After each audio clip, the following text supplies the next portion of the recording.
আসসালামু আলাইকুম। তো হ্যালো এভরিওয়ান, সবাই কেমন আছেন?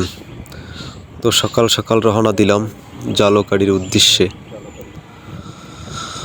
তো জালকাঠির উদ্দেশ্যে রওনা দিলাম, কাউনিয়া স্কুলের সামনে এসে গেলাম। তো সবাই ভিডিওটার সাথেই থাকবেন। সকাল হলে সবাই জিগিদার তাগিদে রওনা দেয়। যে দেখতে পেলেন এক গাড়ি মানুষ কাজে চলে আসছে। সকাল হলেই যার যার কর্মস্থান নিয়ে সে ব্যস্ত হয়ে যায়। এটা কাউনিয়া ব্রিজ পার হলাম। এটাই দুনিয়া। যতদিন এই দুনিয়ায় বেঁচে আছি আমরা, ততদিন কাজ আছে। আমি নাই হয়তো কাজ নাই, বেঁচে থাকতে হলে কাজ করতেই হবে। তো কথা বলতে বলতে বেতাগী ফেরিঘাট এসে গেছি। তো এখান থেকে পার হইয়া কচ্ছ ফেরি উঠব। কচ্ছ থেকে রাজাপুর হইয়া বের হবো জালকাঠি। তো ফেরিঘাট অলরেডি এসে গেছি, হয়তো খেয়ে উঠবো। ওপার থেকে খেওয়া আসছে, লোকজন উঠতে আসছে, এই জন্য দাঁড়ালাম। কেউ টাকা দিতেছে, আবার খেওয়ায় উঠতেছি। তো খেওয়ায় উঠতে কিছু সময় অপেক্ষা করতে হবে ওপার যাওয়া পর্যন্ত। তো কিছু সময় দাঁড়ানোর পরই হয়তো ছাড়বে, 5-10 মিনিট পরই ছাড়বে। টাইম লস করে আসছি। তো মিরাজ ভাই আবার দাঁড়িয়ে আছে, খেওয়া ছেড়ে দিছে, মন বাজার করে একদম দাঁড়িয়েছে। প্রায় আমরা কচ্ছরে পাড়া এসে গেছি। এই যে কচ্ছর চর দেখতেছেন, ফেরিঘাট। মিরাজ ভাই ঘাটের দিকে একদম তাকিয়েছে। 2-1 মিনিটের ভিতরে আমরা উঠতে পারবো। এই যে ফেরিঘাট কচ্ছ, সবাই গুছগাছ হতে আছে, ট্রলার থেকে উঠবে। মিরাজ ভাই অলরেডি দাঁড়িয়েই আছে, একটু লড়লো, ব্যাগ নিল হাতে। এখান থেকে ওঠার পরে একটু রোড ভাঙ্গা আছে। এখানে একটা ধাক্কা খাইছি, অনেক বড় খাড়া জায়গা ছিল। এই ঘাট থেকে উঠাও একটু ভাঙ্গা রোড, অল্প একটু জায়গায় ইট চলে গেছে, তারপরে একদম ক্লিয়ার রোড। রোডে মনে ইচ্ছা হয় যে না, গাড়ি টানতে ইচ্ছা করে, কোনো ভাঙা নাই। এখান থেকে সামনে বের হয়ে এলে ডাইরেক্ট রাজাপুরের রোড। এই যে হাতের ডানে ঘুরবো, এটাই রাজাপুরের রোড।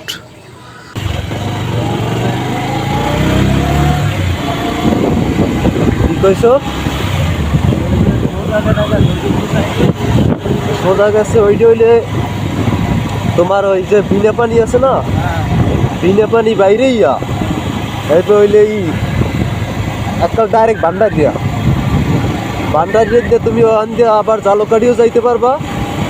আবার হাতের পায়ে ব্রিজের গোড়ায় দিয়া চরখালি ফেরি পেরেই ওপার পিরিজপুর খুলনা একাল ওই রোড।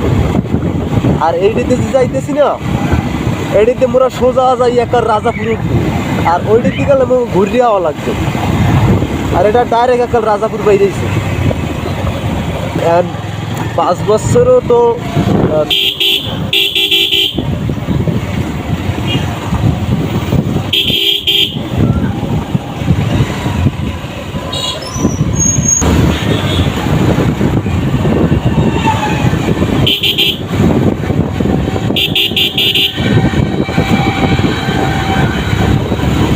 তো কথা বলতে বলতে আমরা অলরেডি রাজাপুর এসে গেছি। হাতের ডানে ঘুরলে এই রাজাপুর পৌঁছেই গেছি আমরা। হয়তো কিছুক্ষণের ভিতরেই জালকাঠি পৌঁছেই যাব। বাজারে একটু গাড়ি ঘোড়ার চাপ থাকে বেশি, অটোগুলোই বেশি অন্য অন্য গাড়ির থেকে। যে কোনো বাজারই এই অটো গাড়ি অত্যন্ত চাপ, জামে ফেলাই দেয়। এছাড়া অন্য কোনো গাড়ির চাপ থাকে না, এগুলারই চাপ বেশি আজকাল সব জায়গায়।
সামনে একটা গাড়ি আসতেছে, দেখেন আমার কি না একটা চাপ দিল, রং সাইডে চাইপে আমাকে একদম রাস্তার বাইরে নামিয়ে দিয়েছে। ভাগ্য বলো তো আমি হয়তো গাড়িটা কন্ট্রোল করে উঠতে পারছি। এগুলো কি কোনো ড্রাইভারের কাজ বলেন?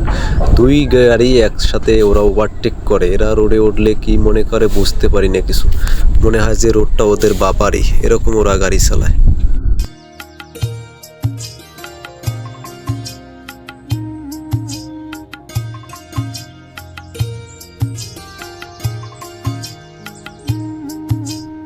মারবে না, রং সাইডে ঢুকিয়া অন্য একজন মারবে।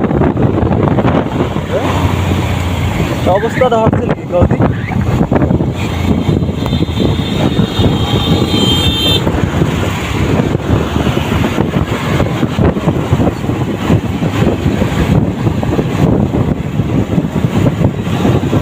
এরে মানে হাই মারতেছি যে ষোলো আইতে হে আরো পিছায়।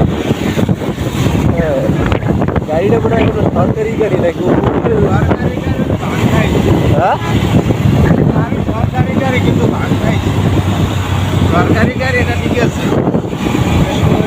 মাল খাইছে মাল, শালা শুকনো খাইছে শালা।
ভাই ধরছো? হ্যাঁ, ওই সব জায়গায় খারাইতে নাই, এই জায়গায় কিন্তু মারাত্মক।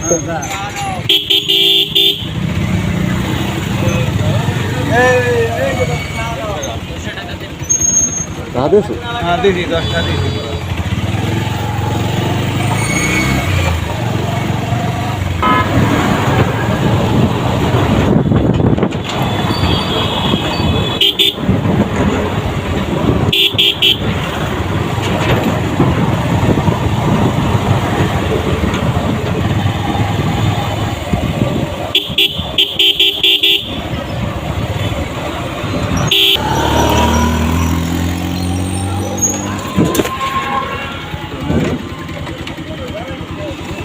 ভাইয়া জেলা পরিষদটা কোনানে?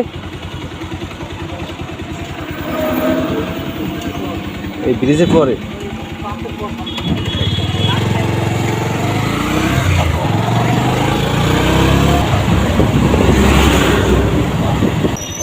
কাকা জেলা পরিষদটা কোন জায়গায়? জেলা পরিষদ সামনে গেলে বাম পাশে সাইনবোর্ড আছে।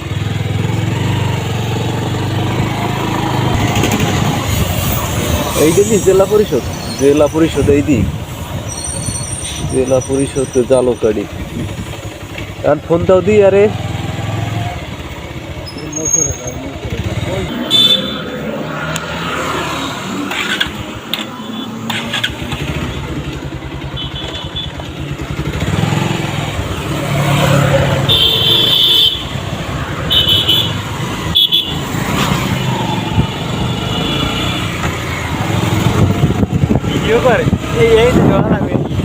কোনটা?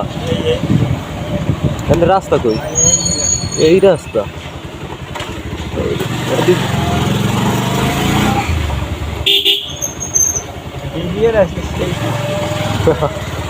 Oh my god. Oh my God. তোমরা তো নদীর পাড়েই কাম করতে আছো, হ্যাঁ ঘর তো জায়গা মতো নিয়ে আইছি আমরা। ও লাভ দিয়ে এনে গাঙ্গে পারো, বাসা কই? বাসা